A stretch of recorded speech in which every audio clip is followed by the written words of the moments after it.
Alors je crois qu'il faut retenir deux choses.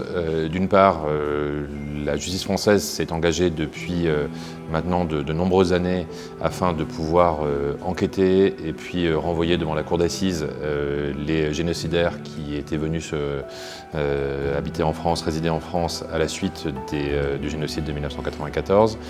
Et au départ, on peut même dire que la spécialisation de certains magistrats et de certains gendarmes pour pouvoir lutter contre l'impunité et donc enquêter et poursuivre ces individus, cette spécialisation a été créée pour répondre à ces faits-là, pour pouvoir traiter en France les dossiers liés au génocide contre les Tutsis au Rwanda. Donc ça, c'est la première approche globale. Cela a porté ses fruits puisque je rappellerai qu'il y a eu 12 procès qui se sont tenus en France pour juger des génocidaires donc devant la cour d'assises de Paris et qui ont conduit à la condamnation de 8 personnes, certains de ces procès étant des procès en appel. Donc 12 procès en tout, avec 8 personnes qui ont été condamnées. Et il y a encore plusieurs procès qui vont se tenir non seulement cette année, puisque en mois de juin et juillet prochain, il y aura un procès en appel devant la cour d'assises de Paris. Et en novembre-décembre 2026, il y aura un procès à nouveau en première instance. Donc c'est quelque chose qui continue à fonctionner. Et puis nous avons 2 autres dossiers au moins qui devront être jugés par la cour d'assises de Paris entre 2027 et 2028.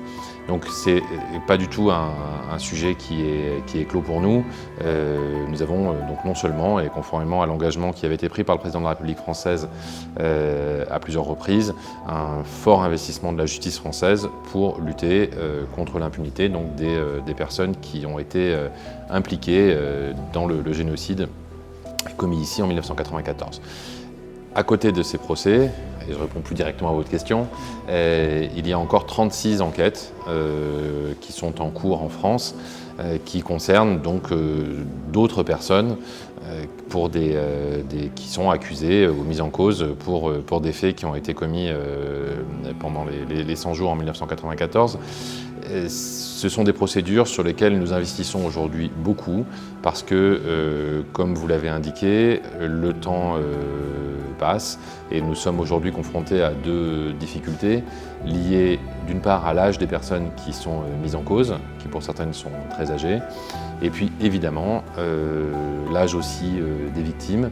Et des fois, le temps fait que les témoignages sont plus difficiles à obtenir et plus difficiles à avoir des éléments précis qui permettent ensuite de juger les personnes. Donc aujourd'hui, mon service, le parquet antiterroriste en France, en lien donc avec les gendarmes français, et puis surtout, et je dois le dire parce que c'est très important, en lien avec les services rwandais, que ce soit tout ce qui relève de l'administration de la procureure générale du Rwanda et le bureau des enquêtes, le bureau d'investigation du Rwanda. Nous travaillons à continuer à essayer d'identifier les victimes, d'entendre les témoignages. Et il y a 2 missions par an à peu près de gendarmes et de magistrats français qui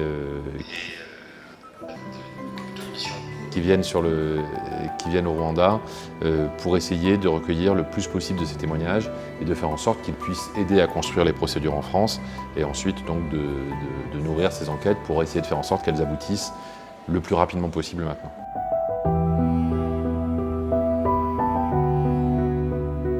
Alors, toutes les procédures que nous avons font l'objet d'investigations d'enquêtes qui sont approfondies.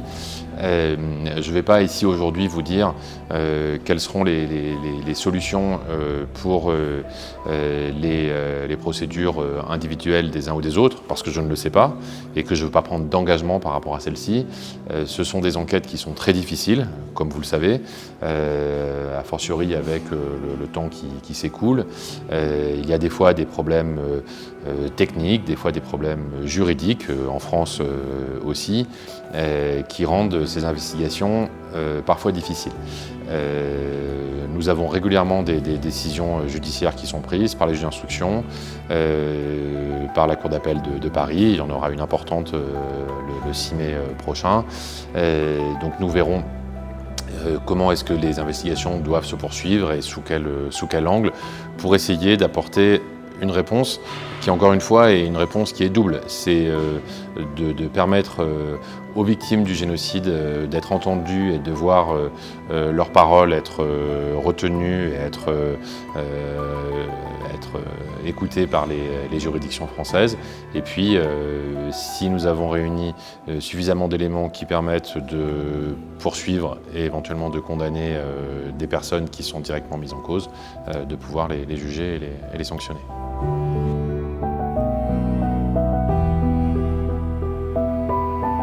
Alors je sais que c'est un sujet sur lequel le Rwanda est beaucoup engagé.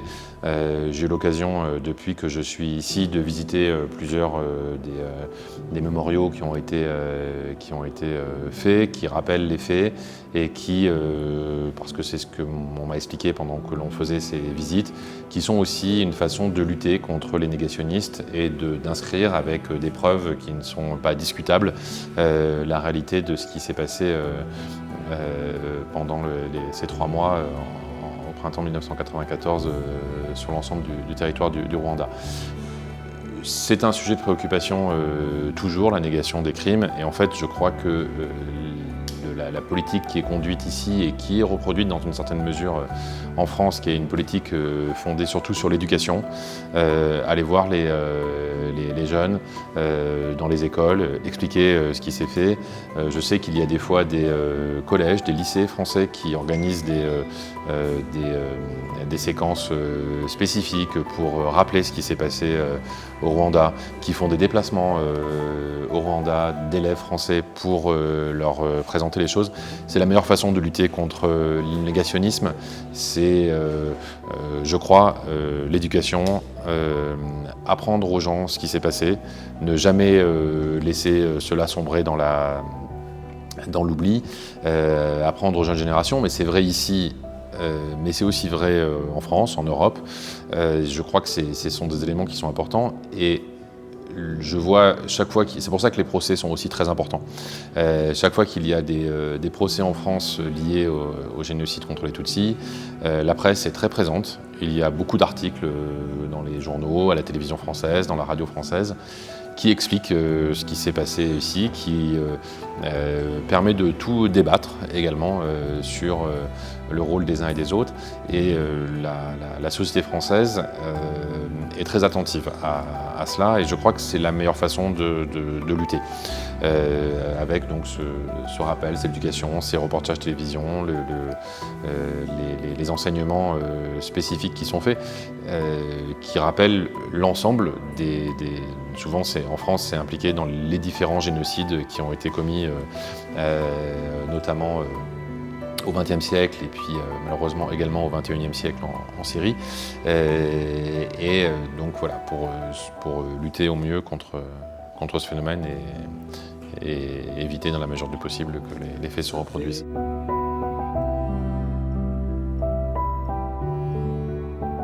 Alors, il y a plusieurs investigations qui ont commencé à être faites sur ce dossier-là, notamment en France, de réunions, de capacité de réunir dans les enquêtes un certain nombre d'éléments techniques, de photographies, d'investigations sur les pièces qui ont pu être découvertes, pour essayer d'identifier plus précisément, d'une part, quelle est la nature même de l'objet explosif qui a conduit à l'incendie dans lequel est décédée cette ressortissante française, et puis au-delà de là, une fois qu'on a déterminé quel est cet objet, d'aller plus loin, de voir qui en avait la possession et ce qui a conduit à cet élément-là.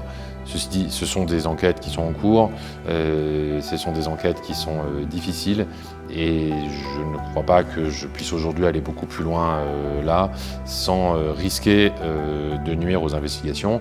Quand l'enquête aura été, on arrivera à des étapes conclusives ou en tout cas semi-conclusives, nous ferons des communications publiques pour rendre tous ces éléments publics. Mais je n'ai pas l'habitude de faire je ferai la même chose en France, hein, mais de faire des déclarations longues sur des procédures pour lesquelles nous avons ce que j'appelle des investigations actives, c'est-à-dire beaucoup d'éléments, de choses à réunir. parce que je peux comprendre le besoin d'information et les intérêts du public. C'est évidemment primordial, mais mon premier point est de ne pas nuire à mon enquête.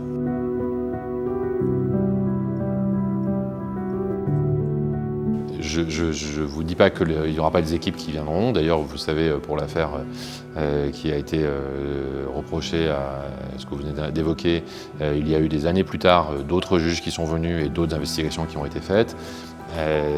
Des fois, il faut laisser le temps des investigations techniques pour permettre d'avoir un déplacement sur les lieux qui soit utile, parce que quand l'on fait des déplacements loin comme ça pour les équipes françaises à l'étranger, il faut s'assurer que ce déplacement ait du sens. C'est-à-dire de savoir qui on va entendre, comment on va les entendre, comment est-ce que l'on va travailler éventuellement avec les autorités locales lorsque ce sujet-là se pose. Et puis, il y a évidemment des conditions de sécurité qui doivent être aussi réunies. Donc voilà, aujourd'hui, je ne peux pas vous dire, c'est des choses qui se feront sans doute, mais je ne sais pas quand.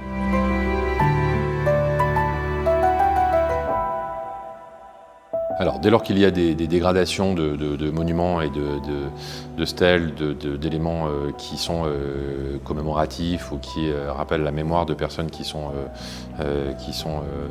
été assassinées, il y a toujours des procédures judiciaires qui sont ouvertes et afin d'identifier les auteurs et de les poursuivre sur ce champ-là.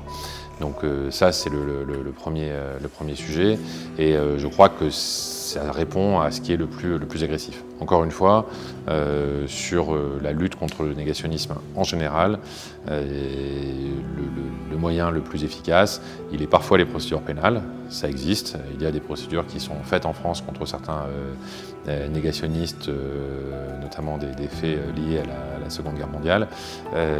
Mais là aussi, le travail le plus important qui est fait, c'est un travail d'éducation. C'est apprendre aux gens à ne pas douter, apprendre à avoir un regard critique sur tout ce que l'on peut voir en ligne. Vous savez comme moi que ce qui est la source du plus grand négationnisme aujourd'hui, c'est pas tellement les grands théoriciens, c'est la multiplicité des diffusions sur des comptes sociaux, sur des moyens rapides. Et donc le travail d'éducation, il est un travail plus global.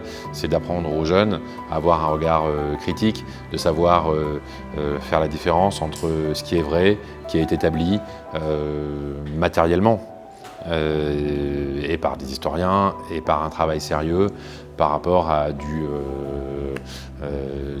discours qui sont souvent uniquement animés par la haine et par la volonté de lutter contre des processus de réconciliation qui sont plutôt efficaces par ailleurs.